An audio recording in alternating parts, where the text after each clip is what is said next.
ಕಾರ್ಖಾನೆಯಿಂದ ಹೊರಸೂಸುವ ಬ್ಲ್ಯಾಕ್ ಸ್ಮೋಕ್ನ ರೀತಿಯಲ್ಲಿ ಸರ್ಕಾರಿ ಬಸ್ಸೊಂದರಿಂದ ಹೊಗೆಯಾಡ್ತಾ ಇರುವ ವಿಡಿಯೋ ಇದೀಗ ಸೋಷಿಯಲ್ ಮೀಡಿಯಾದಲ್ಲಿ ವೈರಲ್ ಆಗಿದೆ. ಇದು ಮಂಗಳೂರು ವಿಭಾಗ 3ಕ್ಕೆ ಸೇರಿದ ಧರ್ಮಸ್ಥಳ ಮಂಗಳೂರು ನಡುವೆ ಓಡಾಟ ನಡೆಸುವಂತಹ KSRTC ಬಸ್.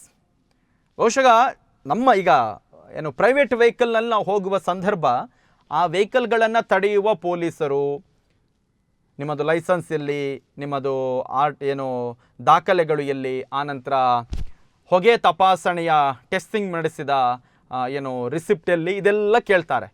ಈಗ ನಾವು ಕೇಳ್ತಾ ಇದ್ದೇವೆ, ಸಂಚಾರಿ ಪೊಲೀಸರೇ, ಧರ್ಮಸ್ಥಳದಿಂದ ಮಂಗಳೂರಿಗೆ ಬರುವ ನಡುವಲ್ಲಿ ನೀವು ಕಮ್ಮಿಯಲ್ಲಿ ಅಂತ ಹೇಳಿದ್ರು ಒಂದು 10 ಕಡೆ ನಿಲ್ತೀರಾ. ನಿಮಗೆ ಈ ಬಸ್ ಕಾಣೋದಿಲ್ವಾ? ಈ ಬಸ್ಸನ್ನು ತಡೆದು ಇದರ ಹೊಗೆ ತಪಾಸಣೆಯ ಸರ್ಟಿಫಿಕೇಟ್ ಎಲ್ಲಿ ಅಂತ ನೀವು ಯಾಕೆ ಕೇಳೋದಿಲ್ಲ? ಅಂದರೆ ಸರ್ಕಾರಿ ಬಸ್ಸಿಗೆ ಒಂದು ನ್ಯಾಯ, ಖಾಸಗಿ ವಾಹನದಲ್ಲಿ ಓಡಾಡುವ ಜನರಿಗೊಂದು ನ್ಯಾಯನ?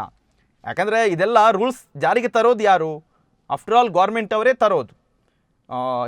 ಫಿಟ್ನೆಸ್ ಇರಬೇಕು, ಹಾಗೆ ಹೀಗೆ ಪ್ರತಿಯೊಂದನ್ನು ಕೂಡ ಹೇಳುವ ಸಂದರ್ಭದಲ್ಲಿ ಜನರಿಗೆ ಆದೇಶ ಮಾಡ್ತಾರೆ.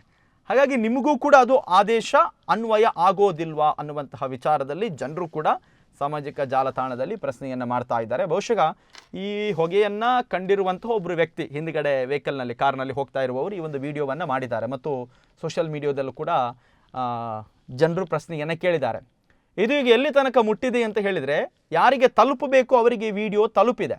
ಹೀಗಾಗಿ ನಾವು ಈ ವಿಚಾರ ನಮ್ಮ ಗಮನಕ್ಕೆ ಬಂದಿದೆ, ಕ್ರಮ ಕೈಗೊಳ್ತೇವೆ ಅಂತ ನಿಗಮದ ತಾಂತ್ರಿಕ ವಿಭಾಗದ ಮುಖ್ಯಸ್ಥರು ಕೂಡ ಒಂದು ಭರವಸೆಯನ್ನು ಕೊಟ್ಟಿದ್ದಾರೆ.